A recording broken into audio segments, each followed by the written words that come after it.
Hello learners, welcome to our channel एडविस Pawan. I hope आप लोग सभी को अच्छे होंगे। आज हम लोग Jharkhand council of educational research and training Ranchi की ओर से जारी किया गया एनुअल एग्ज़ाम से रिलेटेड क्लास 12 इंग्लिश इलेक्टिव, ठीक है।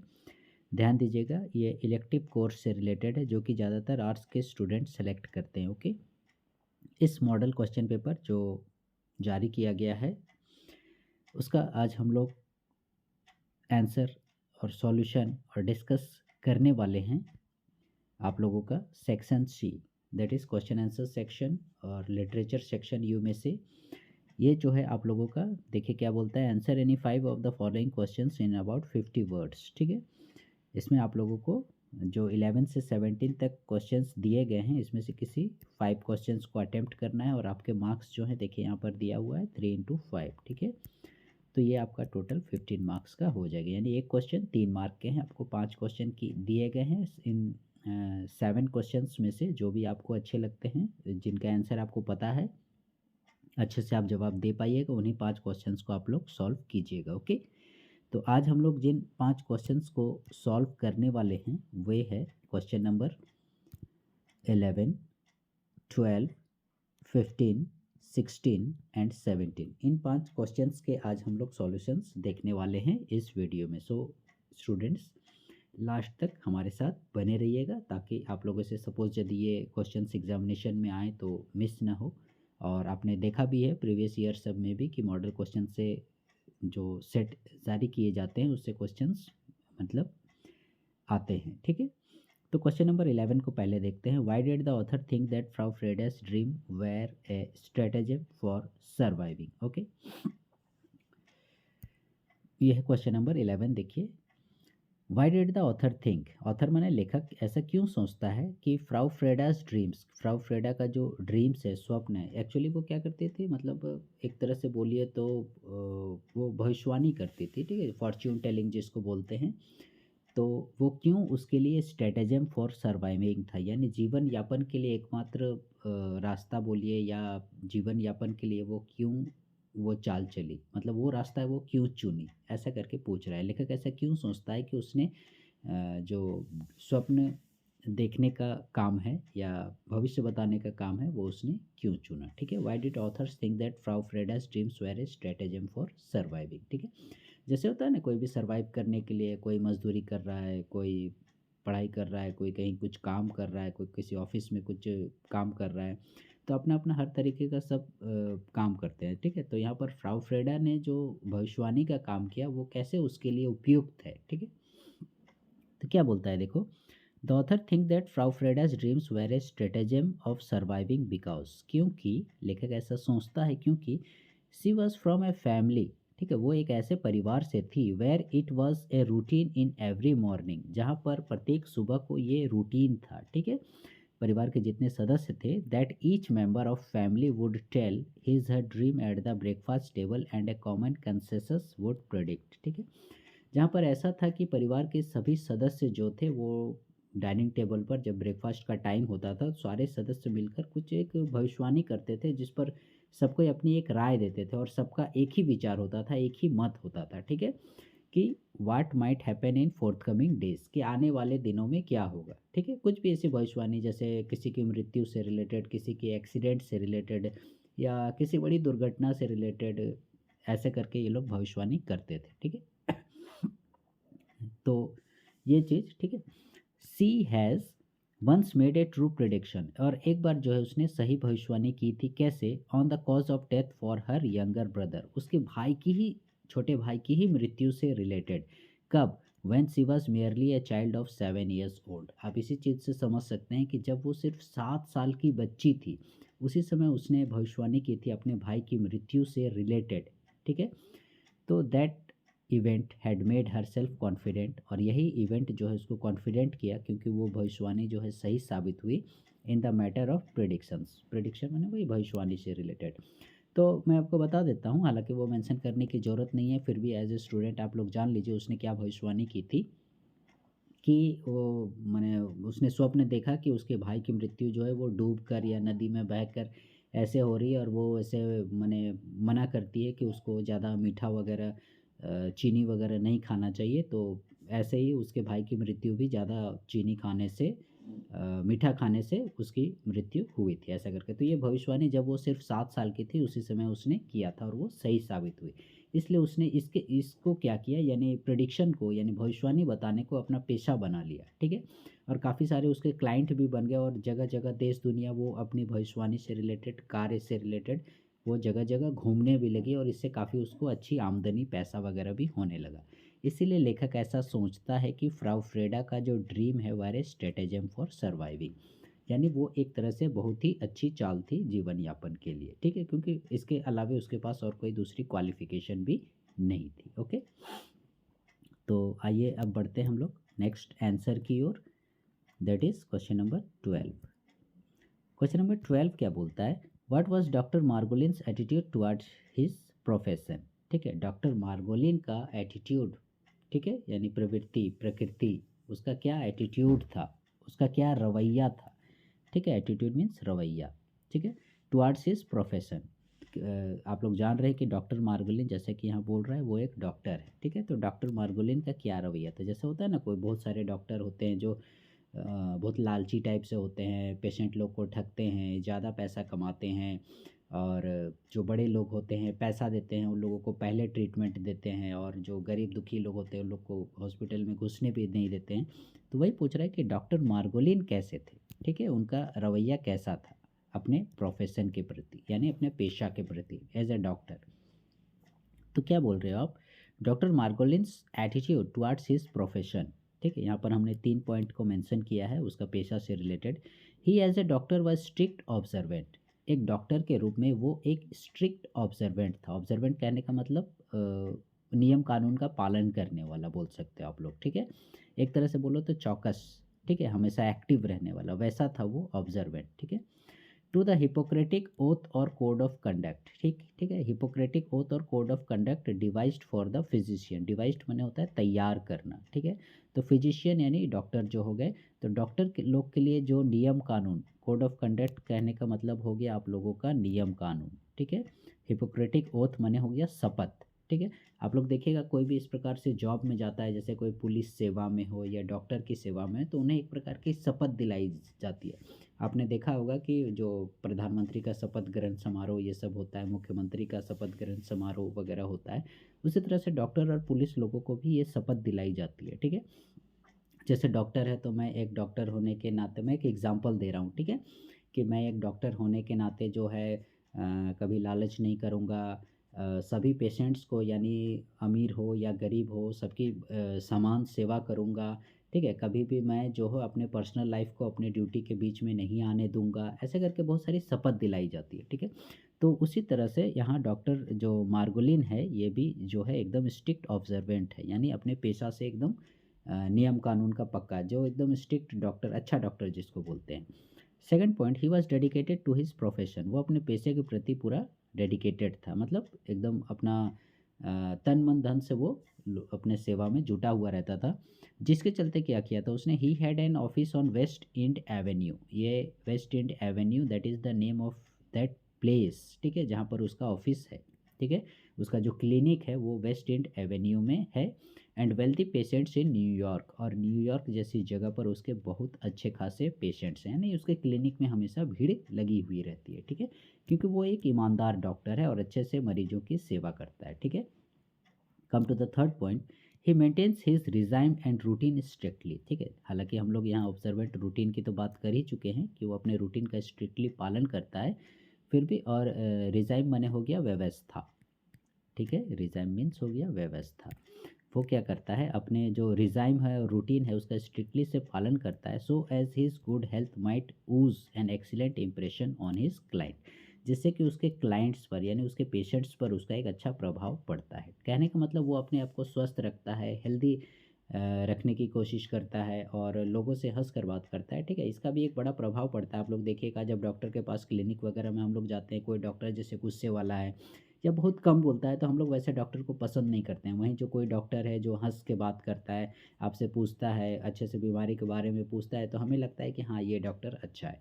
तो उसी तरह से ये भी अपने हेल्थ को भी मेंटेन रखता था। कहने का मतलब मान लो आप डॉक्टर के पास जा रहे हो, पता चला डॉक्टर ही खांस रहा है और आप खांसी का दवाई लेने गए हो, ठीक है, तो ये एक अच्छा प्रभाव नहीं होता है। आप भी ये घर आके बोलते हो अपने दोस्तों को कि हम मेरा इलाज करेगा, वो तो खुद खांस रहा है। तो इसलिए वो अपने आप को हेल्दी रखता था, एक्टिव एजाइल रखता था, ठीक है, जिससे कि उसके पेशेंट्स पर उसका इंप्रेशन अच्छा बना हुआ रहे, ठीक है। बोलते हैं ना, first impression is the last impression, उसी प्रकार से। Okay, come to the next question, what is the inward struggle that Shaw refers to in freedom.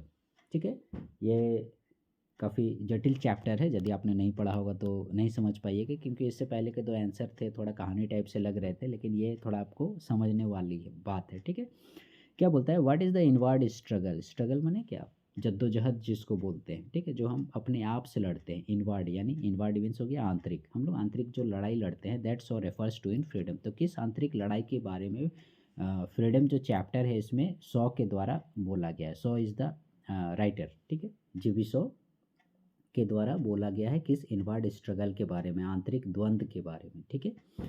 तो the inward struggle is caused by discipline. तो वो इनवर्ड स्ट्रगल किससे उत्पन्न होता है, किसके कारण होता है, डिसिप्लिन के कारण होता है। कैसे, it resist the man to do something different, ठीक है, वो किसी भी व्यक्ति को, ठीक है, रेसिस्ट मतलब होता है वो तैयार नहीं है, कहने का मतलब वो उसे रोकता है कुछ अलग करने से, then what is incident in the concern provision of law.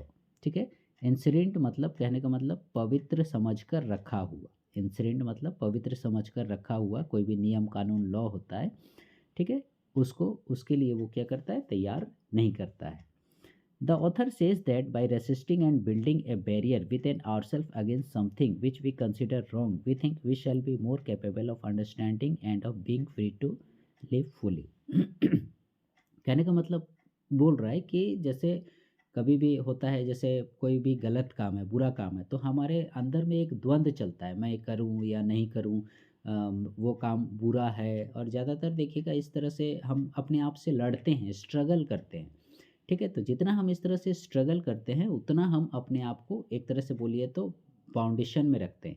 हमें लगता है कि हम बीइंग फ्री टू लिव, ठीक है, ऐसा करके हम रहने के लिए, जीवन यापन के लिए फ्री हैं, लेकिन but that is not the fact. लेकिन ये सच्चाई, वास्तविकता नहीं है। एक्चुअली क्या होता है, the more the individual resist, जितना हम लोग अपने आप को कंट्रोल करते हैं, रोकते हैं against something, the less he comprehends it, ठीक है, उतना ही वो उसे शामिल कर पाता है। ओके, तो ये हुआ 15 नंबर का answer. Okay, come to the next question, that is question number 16। इसको थोड़ा इरेज कर लेते हैं।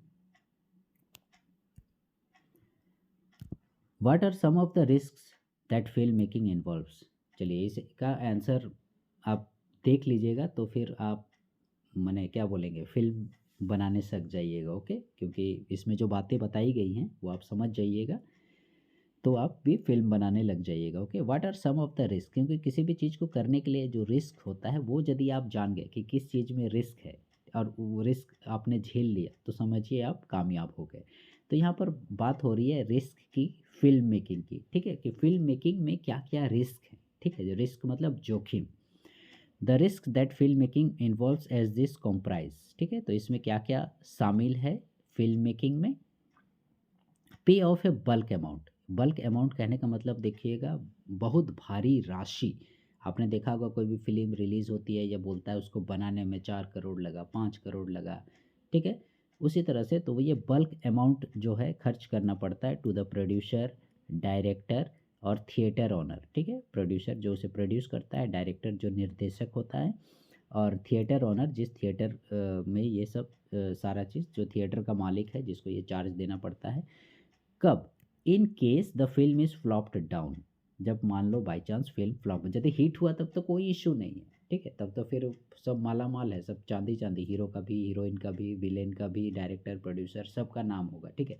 जैसे आपने देखी होगी मूवी जो आई थी अभी हाल फिलहाल में, बाहुबली। ओके, तो उस तरह से हिट हो गया तब तो कोई दिक्कत नहीं है, लेकिन फिल्म फ्लॉप हो गया तो बहुत भारी अमाउंट, बल्क अमाउंट जो है प्रोड्यूसर, डायरेक्टर, थिएटर ओनर के पास जाता है, ये सारा डूब जाता है। ओके, फिर आगे क्या बोल रहे हो आप, देन सेकेंड रिस्क, ये हमने पहली रिस्क की बहुत भारी राशि की, सेकेंड रिस्क क्या है, is that the time, money, talent, initiative and creative ability, यानी समय का बर्बादी, पैसे का बर्बादी, टैलेंट जो आप में गुण है, हुनर है, क्रिएटिव एबिलिटी यानी जो रचनात्मकता है, क्रिएटिविटी, प्रत्येक फिल्म की अलग अलग क्रिएटिविटी होती है। देखो प्रत्येक फिल्म में अलग अलग टैलेंट दिखाए जाते हैं, ठीक है। पुट एट स्टेक, स्टेक, ठीक है, पुट एट स्टेक माने ये सारा चीज़ दांव पर लगा हुआ होता है, ठीक है। While film making is destroyed if ultimately the film needs to flop, और फिल्म यदि किसी प्रकार से फ्लॉप हो गई तो ये सारा जितना टाइम, मनी, टैलेंट, क्रिएटिव सब खत्म, चौपट हो जाता है, ठीक है।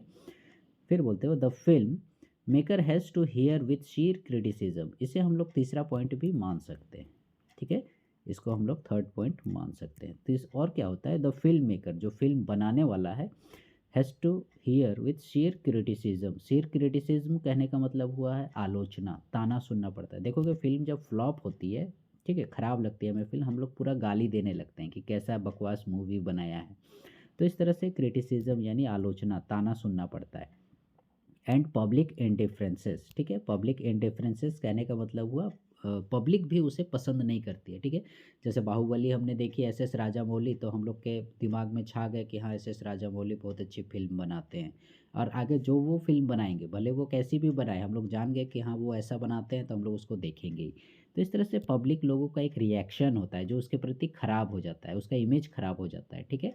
At each step of film making, यानी फिल्म मेकिंग के प्रत्येक स्टेप पर वो माने उसको जोखिम झेलना पड़ता है। तो यही सारे रिस्क हैं आप लोगों को फिल्म मेकिंग में, ठीक है। एक हमने बताया बल्क अमाउंट वाला, दूसरा यहाँ पर हमने बताया टाइम, मनी, टैलेंट, ये सब वगैरह, और तीसरा हो गया ये आलोचना और लोगों की नज़र में आप गिर जाओगे, ठीक है। तो ये रिस्क है आप लोगों का, ठीक है। ऐसे भी बहुत सारे, लेकिन you have the word limits, आपको क्या करना है 50 वर्ड्स में ही देना है। तो हो सके 5-10 वर्ड इधर उधर हो गए होंगे, एग्जैक्टली तो 50 वर्ड में पॉसिबल नहीं है।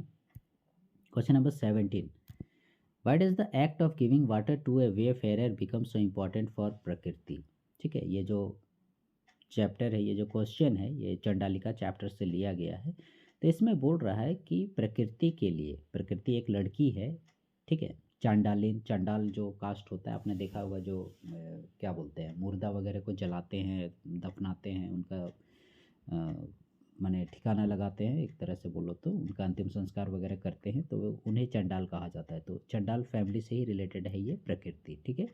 तो प्रकृति के लिए क्यों इम्पोर्टेंट है, ठीक है, गिविंग वाटर टू ए वेफेयरर, ठीक है, कि वेफेयरर मतलब मुसाफिर, कोई राह चलने वाला, पैदल चलने वाला जो यात्री होता है, मुसाफिर होता है, उसको वह पानी देना प्रकृति के लिए क्यों इम्पोर्टेंट है, ठीक है।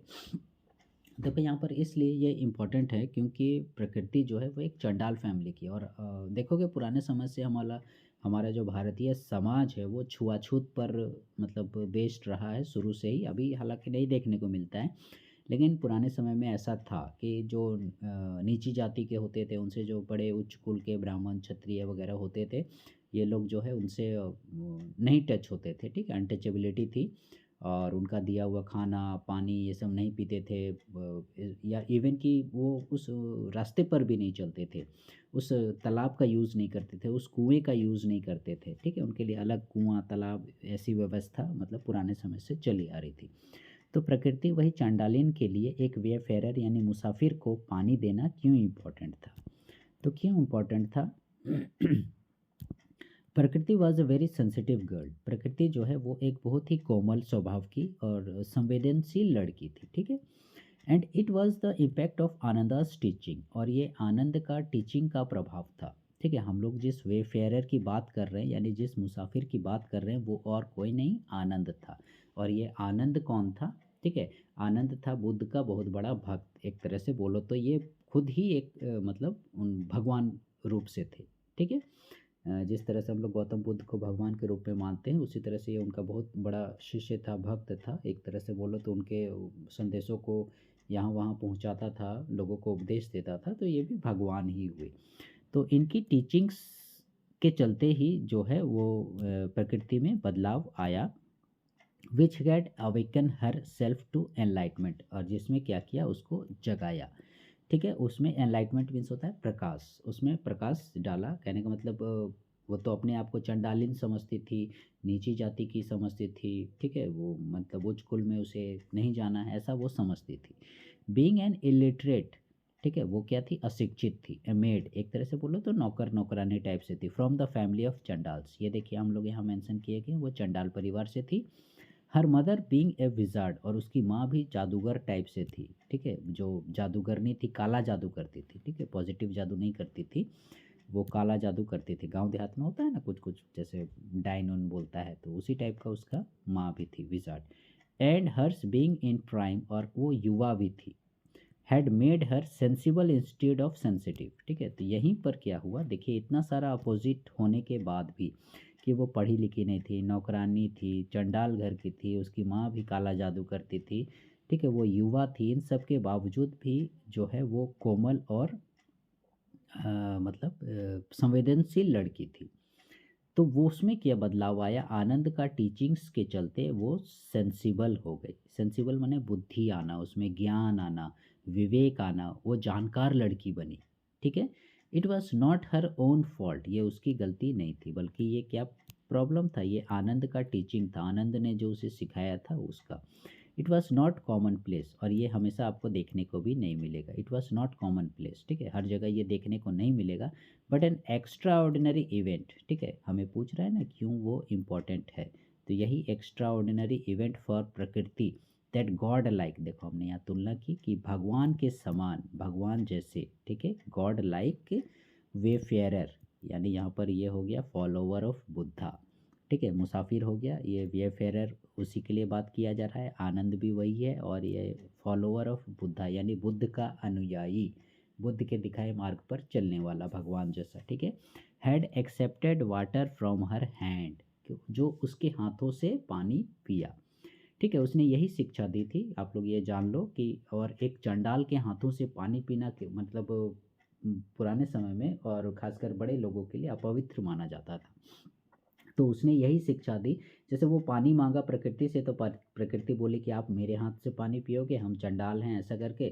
तो वो बोलता है कि अरे तो इसमें क्या बात है, ठीक है, क्या मान लो आप जो पानी पिलाओगे उससे क्या मेरी प्यास नहीं बुझेगी, कि आप चंडाल हो बोल के हमको प्यास लगते रहेगा, ऐसा करके उसने उसको टीचिंग्स दिया था, ठीक है। और श्रावण के काले बादल से रिलेटेड भी एग्ज़ाम दिया था, खैर वो तो पूरे चैप्टर पढ़ेंगे तब आप लोगों को पता चलेगा। तो ये थे लर्नर्स आप लोगों के 5 questions, question number 17, question number 16, question number 15, question number 12 and question number 11, ठीक है। तो ये सब के आंसर हमारे पास जो सॉल्यूशन थे आप लोगों को मिल गए, और 13 14 भी फ्यूचर में कभी मौका मिलेगा तो इसके भी आंसर्स अपलोड करने की कोशिश करेंगे, लेकिन ये 11 12 15 16 17 5 क्वेश्चन के आंसर्स आप लोगों के सामने। सो लर्नर्स कमेंट में ज़रूर मेंशन कीजिएगा आप लोगों को आज का सेशन कैसा लगा, और किस प्रकार के वीडियोस आप लोगों को चाहिए, और क्वेश्चंस वगैरह से रिलेटेड, तो आप लोग कमेंट में उस चीज़ को भी मेंशन कर सकते हैं। So learners please stay connected with our channel एडविस Pawan, and please like share subscribe our channel. Thank you.